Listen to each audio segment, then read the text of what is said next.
Hello everyone, welcome back to our channel Third Eye Media. Let's begin with today's current affairs session. So it was all about March 29th. So let's discuss the topics which are actually found on March 29th. So first topic was core sector output growth spurts to 6.7% in February. Double digit upticks in coal, natural gas and cement industries lead to 3-month high levels. However, production of fertilizers fell 9.5% to record the sharpest contractive since May 2021. India's 8 core sectors basically. So India has some 8 core sectors which output is very important for Indian economy. India's 8 core sectors output growth spurted to a 3-month high of 6.7% in February, led by double-digit upticks in coal, natural gas and cement. Even as fertilizers fertilizers production fell 9.5% to record the sharpest contraction since May 2021. So cement was 10.2%, electricity 6.3% and coal was 11.6% respectively, while steel production growth eased slightly to 8.4%. Signaling a sharp rise in spending ahead of the fiscal year end, the central's fiscal deficit soared from 64% of the revised estimates in January to 86.5% by the end of February. The deficit hit 15 lakh crore in the first 11 months of 2023 to 24. As the ICI has a weightage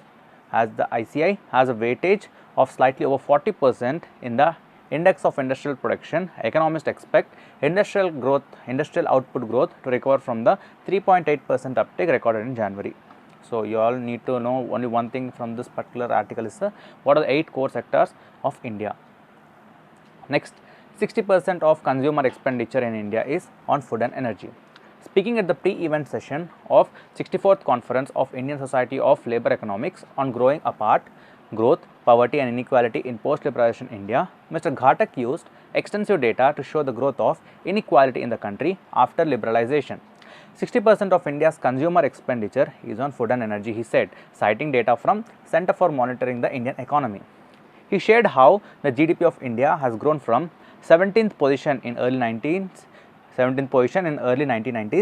to 5th now, but the per capita GDP rise of India has been from 161st position to 159th. Means there is increase in GDP, that is from 17th we came to 5th, but we are still but when it comes to per capita GDP we have came from 161 to 159th only. In contrast, China's GDP grew from 5th to 2nd. At the same time, its per capita GDP rank rose from 158th to 75th.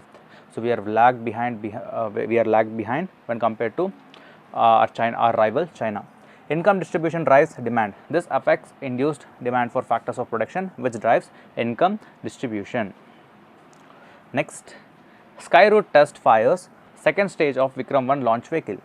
Skyroot Aerospace on Wednesday successfully test fired the stage 2 of its Vikram 1 launch vehicle at the propulsion test bed of ISRO at Satish Dhawan Space Center in Sriharikota, Andhra Pradesh. It is a second stage called Kalam 250 that will propel the rocket through the Earth's atmosphere and into space. Vikram 1 launch will be a landmark event for the Indian space sector as it will be the country's first private orbital rocket launch. The test, which lasted 85 seconds, recorded a peak sea level thrust of 186 kilonewtons, which will translate to a fully expanded vacuum thrust of around 235 kilonewtons in flight. The Kalam 250 is a high-strength carbon composite rocket motor which uses solid fuel. It makes use of what is solid fuel. We also have another type of fuel like liquid fuel and cryogenic fuels. Next, third topic is private partnership land pooling integral to Musi riverfront development. Land pooling is being projected as the most viable option for the comprehensive development of areas along the Musi river as against land acquisition, which will entail heavy financial burden and torturous paperwork.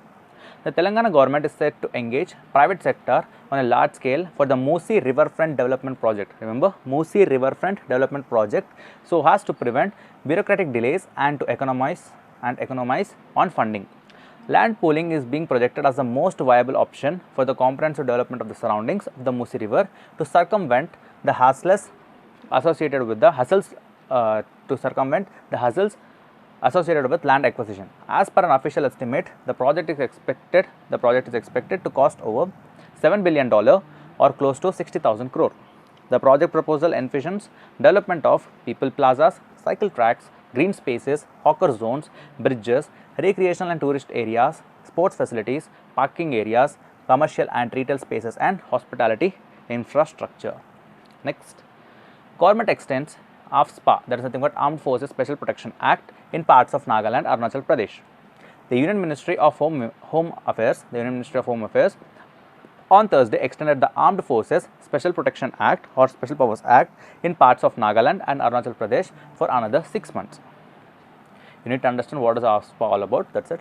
India should lead the way on peace process, Ukraine Finance Ministry. Maitro Kuleba says there is a change in Delhi's perspective on the Russian-Ukraine conflict. Hopes for support in engaging Russia to come to the table for summit talks expected to be held in June.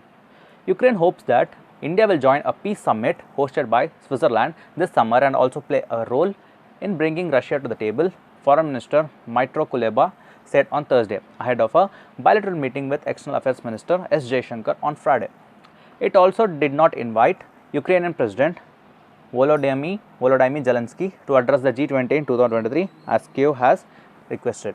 So, once go back to September 2023 when G20 summit was organized, you just go and check which are the countries which actually attended this particular G20 summit.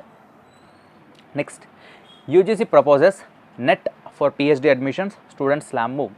Bringing a marking system in national eligibility test and taking a step towards ending the entrance examinations conducted by universities for PhD programs, the University Grants Commission has decided to make the NET as one nation entrance test for PhD admissions. One national entrance test for PhD admissions. NET candidates will be declared eligible in 3 categories such as admission to PhD with junior research fellowship, eligible to be appointed as assistant professor, and only for PhD programs. These are three eligible categories. Professor Joshi added in the notice that the NET result will be declared in percentile along with marks obtained by a candidate to utilize the marks for admission to PhD Students who qualify for NET and PhD eligibility will get 70% weightage for test scores and 30% weightage for interview for admission to PhD programs. Very important move actually. Next, households across the world waste 1 billion meals a day, says UN report. Households across the globe wasted over 1 billion meals in a day in 2022, even as 783 million people struggled with hunger and a third of humanity faced food insecurity, according to the Food Waste Index Report 2024. A study jointly authored by United Nations Environment Program UNEP and WRAP, that is Waste and Resource Action Program, based a UK-based non-profit organization. The report, released ahead of the International Day of Zero Waste, that is celebrated on March 30, noted that in 2022 there were 1.05 billion tons of food waste generated, including inedible parts, amounting to 132 kilograms per capita and almost 1/5 of all food available to consumers. Out of the total food wasted in 2022, 60% happened at the household level, with food services responsible for 28%, retail 12%, the report observed. The report stressed the importance of expanding and strengthening data infrastructure to enable the tracking and monitoring of food waste, pointing out that many low and middle income countries continue to lack adequate systems for tracking progress to meet Sustainable Development Goal 12.3 of having food waste by 2030, particularly in retail and food services. It's all about food. So basically, according to this report, recently 1 billion meals a day is being wasted, and it is mostly happening at the middle class countries. Okay, this middle income countries are still not able to manage this food management, are still not advanced in food management. At present, only 4 G20 countries, Australia, Japan, UK, US and the European Union, have food waste estimates suitable for tracking progress to 2030. Contrary to popular perception, food waste was not a rich country problem, the report stated, with observed average levels of household food waste for high income, upper middle and lower middle income countries differing by just 7 kg per capita. Hotter countries appear to generate more food waste per capita in households, potentially due to higher consumption of fresh foods with substantial inedible parts and a lack of robust cold chains, the report noted. Detailing the link between food waste and climate change, the report found that food loss and waste generated 8 to 10% of annual global greenhouse gas emissions, almost 5 times that of the aviation sector, and significant biodiversity loss by taking up the equivalent of almost a third of world's agricultural land. It estimated the toll of both food loss and waste on global economy at $1 trillion. $1 trillion. Next, advisory boards have to consider if detention is needed in eyes of law. Supreme Court. The Supreme Court has held that advisory boards under draconian preventive detention laws should not behave like mere rubber stamping authorities for the government, but act as safety valves that stand between the capricious use of power by the state and the right to personal liberty. Article 22 of the Constitution makes it mandatory for preventive detention laws to form advisory boards consisting of persons qualified to be High Court judges. The judgment from the top court came in an appeal filed by a man ordered by the Telangana police to be detained as a gunda under the Telangana Prevention of Dangerous Activities Act 1986. Justice Pardiwala distinguished between public order and law and order. A problem of law and order affected only a few individuals, but an issue of public order influenced the community.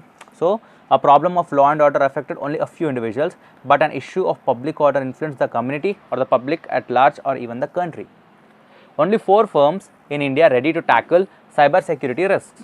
Only 4% of firms in India have a mature level of readiness needed to be resilient against modern cyber security risks, said Cisco in its 2023 Cyber Security Readiness Index.